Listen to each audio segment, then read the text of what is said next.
Oke, Cynthia. oke. Aku mau nanya buat Kak Hemis deh. Kak Hemis ini kan debut kamu juga, bukan debut, maksudnya debut di horor dan ini comeback kamu. Ada kesulitan nggak sih saat memerankan comeback lagi gitu ke dunia acting gitu?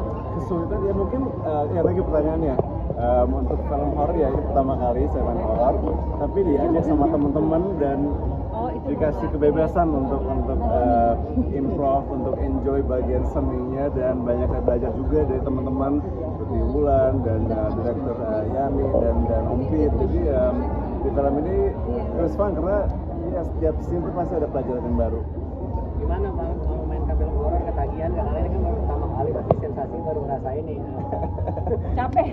Capek, cuman ya kemarin jujur nggak, ya capeknya kita capek bersama dan kita teman lama, jadi atmosfernya juga seru walaupun capek bersama, tapi bisa having fun, dan aku rasa perfilman juga harus ada funnya kayak gitu.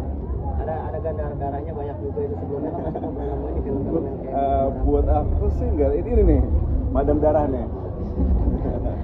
Ya, thank you. Ya Salam, mungkin di sini serunya seperti apa main dua peran sekaligus, dan katanya tadi berdarah-darah tuh kata Serunya seru banget karena challenging juga, nggak pernah peranin dua karakter plus hantunya ya, jadinya sangat menguras tenaga dan mental, tapi itu lagi karena environmentnya sangat supportive juga, dan semuanya daily-nya kayak kita banyak inside joke ya, dan kita banyak have fun juga on set, jadinya rasa capek itu hilang dengan sendirinya. Jadi ketagihan nggak sih? Salam, Ketagihan apa, jadi hantu? Ya jadi hantu atau syuting film horor lagi gitu. Film horor lumayan capek sih ya, tapi itu lagi setiap judul pasti banyak belajarnya, jadi ini banyak belajarnya juga, pasti judul-judul lain juga banyak belajarnya. Salam, lu kan keluar dari kampus ini kan dari marketing ya, dari marketing ya. Kencang. Iya. Sejak kapan kamu meminat untuk di film? Karena kan dulu waktu kecil bilang tidak mau ikut mama. Nah, sekarang betul. kenapa sekarang mau? Nah, terus Wulan memilih untuk jadi main sini, apakah untuk budget kurangi atau karena keluarga? Boleh, lanjut. Kalau belum. Apa tadi, sorry pertanyaannya, sorry. Karena dari marketing. Oh iya, Dulu waktu kecil atau dulu nggak nggak mau? mau karena emang aku ada sekolah juga. Emang aku orangnya ingin menyelesaikan sekolah dulu sebelum berkarir, dan waktu itu dapat kesempatan tahun 2021 dan ternyata pas dilakuin, ternyata I like doing this and I love doing this, jadinya akhirnya keterusan juga, dan ternyata suka juga. Soalnya waktu itu mungkin belum mencoba banget ya, jadinya setelah dicoba ternyata juga suka. Apakah menjadi tetap akan main film terus atau gimana? Karena ada sinetron juga ada gitu. Itu bisa dilihat nanti, siapa tahu ada juga, siapa tahu hanya stay di film dan web series, kita nggak tahu. Wulan mungkin menjawab tadi pertanyaannya. Shalom bukan aku yang milih sih, gitu. Jadi memang produser juga ada boleh kasih masukan pemainnya bisa ini enggak, apa mau ini enggak gitu.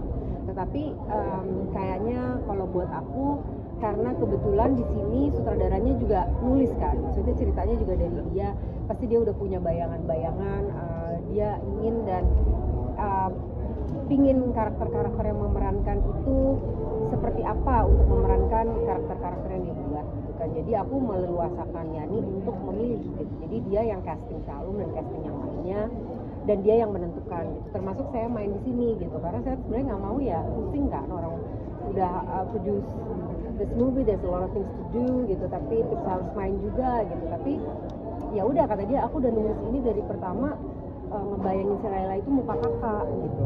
Jadi ya udah, the role is also challenging for me gitu, maksudnya ada tantangan baru, kenapa nggak aku lakuin. Jadi aku pinter-pinter ngatur pada saat ngurusin filmnya, kelar itu fokus ke main gitu, jadi nggak tumpang tindih gitu. Jadi Shalom lebih ke Yani yang memilih, dan aku juga sempet titip pesan pas udah di casting, dan ternyata dia cocok untuk Shalom meranin Sarah Samira. Aku sempat bilang, udahlah nggak usah Shalom lah Yan gitu, yang lain aja gitu.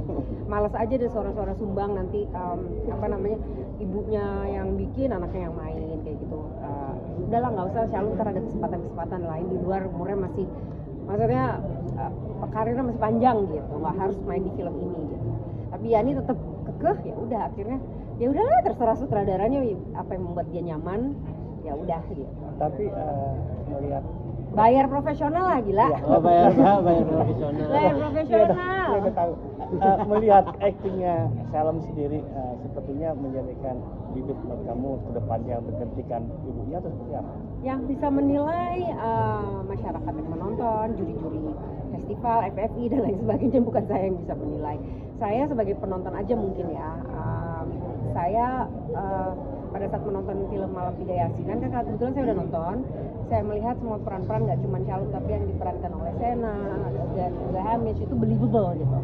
Berarti kan mereka bermain secara baik gitu, mereka bisa membuat kita percaya. Aku percaya di situ bukan Hamish tapi siapa nama perannya? Ini Baskara. Terus aku percaya di situ bukan Shalom karena kan anak kita tahu banget ya bagaimana gitu kesehariannya. Di situ aku tidak melihat Shalom di situ, dan apalagi Sena tuh dilihat di layar gitu pada saat pas ngedit kan layarnya kecil tuh, tapi pas kemarin kita cek di CP mata dia tuh bener-bener kelihatan bener-bener very tersiksa, depressed gitu, mata lo tuh bener-bener. Jadi I was like, sebagai penonton aku puas dan aku believe sama apa yang mereka rasakan di situ gitu. Yang lain? Ada treatment khusus nggak sih kayak seorang ibu dan juga anak gitu, adu acting, mungkin ada hal yang berbeda di belakang layar gitu?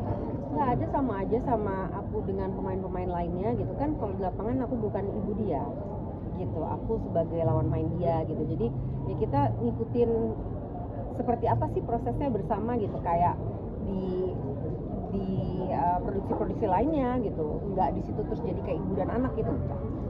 Tadi juga ada proses kalian kayak keselan gitu ke Shalom ke kayak dia film ya di film. Nah itu bagaimana cara menumbuhkan rasa kesal gitu ke ibu sendiri gitu, atau kalian malah jadi ketawa-ketawa atau seperti apa gitu? Yang ketawa yang nonton ya.